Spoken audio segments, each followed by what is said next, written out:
आज आपण अनेकदा पंडित जवाहरलाल नेहरू यांच्यावर टीका ऐकतो, पण एक प्रश्न आहे, स्वातंत्र्य लढ्यातील इतर थोर क्रांतिकारक त्या काळात नेहरूंबद्दल काय विचार करत होते. 1928 साली भगतसिंगांनी एका आर्टिकलमध्ये लिहिलं, पंडित नेहरू आणि सुभाषचंद्र बोस हे दोघेही भारताच्या स्वातंत्र्याचे कट्टर हिमायती आहेत. ते केवळ नेते नाही तर विचारवंत आहेत. युवकांनी नेहरूंना फॉलो करावं, कारण ते मनासोबत बुद्धीलाही जागा करणारे क्रांतिकारी आहेत.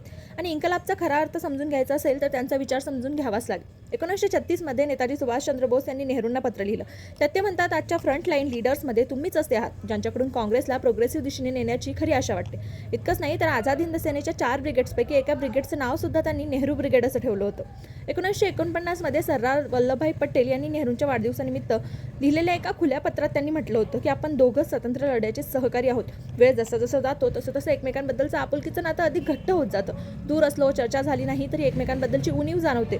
याची लोकांना कल्पनाही करता येणार नाही, कारण सरदार वल्लभभाई पटेल आणि नेहरूंबद्दल काय काय सांगितलं जातं. नेहरू हे फक्त एका पक्षाचे नव्हते किंवा एका काळाचे नेते नव्हते, तर ते असं अनेक क्रांतिकारांनी मान्य केलं आहे. ते विचारांनी समृद्ध असे राष्ट्रीय नेते होते. इतिहास मतभेदांनी नाही तर तथ्यांनी समजून घ्यायला पाहिजे. नेहरूंची एक डार्क साईड सुद्धा होती, ज्याच्यामुळे भारताचं भविष्य चेंज होत गेलं. आणि त्यासंबंधीचे व्हिडिओ नेक्स्ट लाईनमध्ये येतच राहतील. त्यासाठी चॅनलला सबस्क्राईब करायला विसरू नका, कारण हिस्ट्री आणि फॅक्ट जाणून घेण्यासाठी हे चॅनल बनलं आहे. धन्यवाद.